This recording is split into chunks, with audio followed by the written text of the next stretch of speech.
যেমনটা জানতে পারছি যে যেটা হচ্ছে টুলু মণ্ডলের এক আত্মীয়, তার বাড়িতেও কিন্তু পুলিশের শিশুগুড়িতে সেখানে গিয়ে পৌঁছেছে, যেটা হচ্ছে আপেল মুর্তাজা তার নাম। সেই আপেল মুর্তাজার বাড়িতেও কিন্তু পুলিশের দল সেখানে গিয়ে পৌঁছেছে। এবং ইতিমধ্যেই তুমি দেখেছো যে বিষয়টা মুখ্যমন্ত্রী বললেন, সবথেকে গুরুত্বপূর্ণ আরও একটা তথ্য, যে তথ্য হচ্ছে যে ডিসিআর বাজেয়াপ্ত হয়েছে। বারবার করে যে বিষয়টা উঠে আসছে ডিসিআর সংক্রান্ত বিষয়, যে ডিসিআর হচ্ছে একেবারে নকল করে তৈরি করা হতো ডিসিআর, এবং যেখানে হচ্ছে সরকারি রাজস্ব কিভাবে ফাঁকি দেওয়া হতো।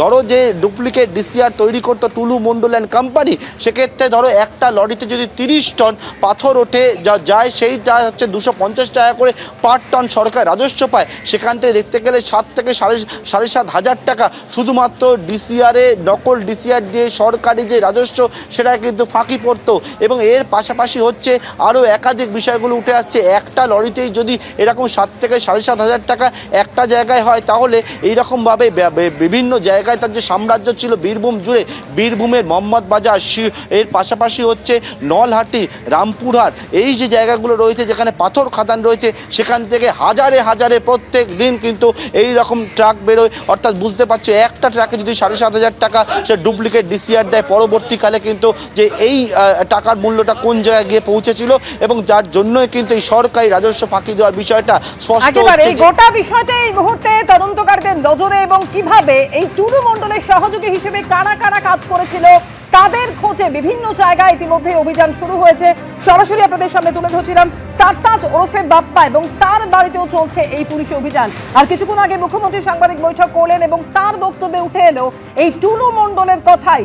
টুলু মণ্ডলের টাকায় উদ্ধার করা হয়েছে মোহাম্মদ বাজার থেকে, এবং এখনো পর্যন্ত টুলু মণ্ডলের 93 কোটি টাকার খোঁজ পাওয়া গিয়েছে। তার অ্যাকাউন্টগুলি ফ্রিজ করা হয়েছে, সোনা এবং প্লাটিনামের গয়নারও খোঁজ মিলেছে। আর কি বলেছেন মুখ্যমন্ত্রী আজকে শোনাবো।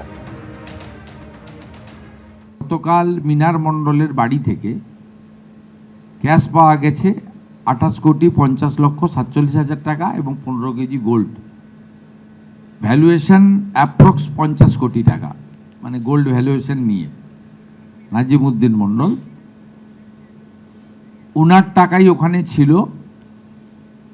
তাতে আমরা পুলিশকে ইনস্ট্রাকশন দিয়েছিলাম যে ওনাকে খুঁজে বের করতে হবে, এবং আমরা প্রাইমারি যেটা জেনেছি আউট অফ কান্ট্রি রয়েছেন, মানে 4 তারিখে পরিবর্তনের পরেই হয়তো সরে পড়েছেন, হতে পারে, সেটা পুলিশ দেখবে, ইনভেস্টিগেশন পার্টে আছে। ওনার যতগুলো অ্যাকাউন্ট এখনো অবধি পেয়েছি, বিভিন্ন অ্যাকাউন্টে 93 কোটি টাকা।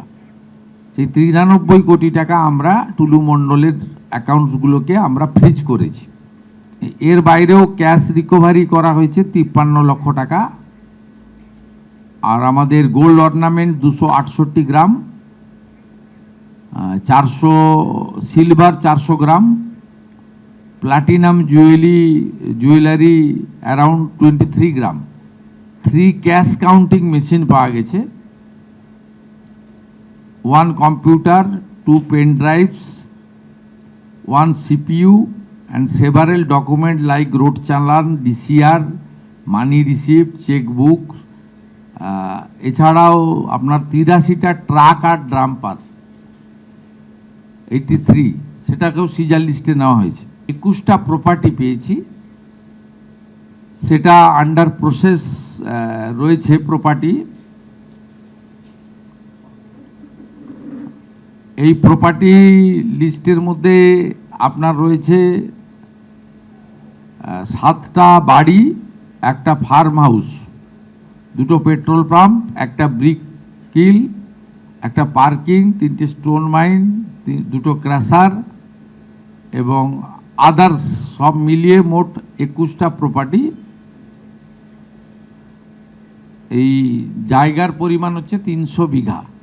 মিনার মণ্ডল অ্যারেস্ট হয়েছে, আর ইন্টারোগেশনের জন্য আনা হয়েছে 5 জনকে। Pinaki Dey main accountant, Rakibur Islam assistant accountant, Kausar manager of petrol pump, এরকম মোট 5 জনকে ডিটেন করা হয়েছে।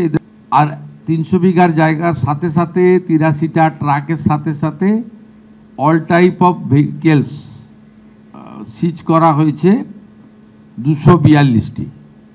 তার মধ্যে ট্রাক আছে, ডাম্পার আছে, কার আছে, BMW আছে, অডি আছে, এই সব মিলিয়ে 242টি আপনার মোট সিজ করা হয়েছে। ইটস এ বিগ র্যাকেট, এরকম বহু জেলাতে আছে, বহু জায়গা আছে। এবিপি আনন্দ, এগিয়ে থাকে, এগিয়ে রাখে।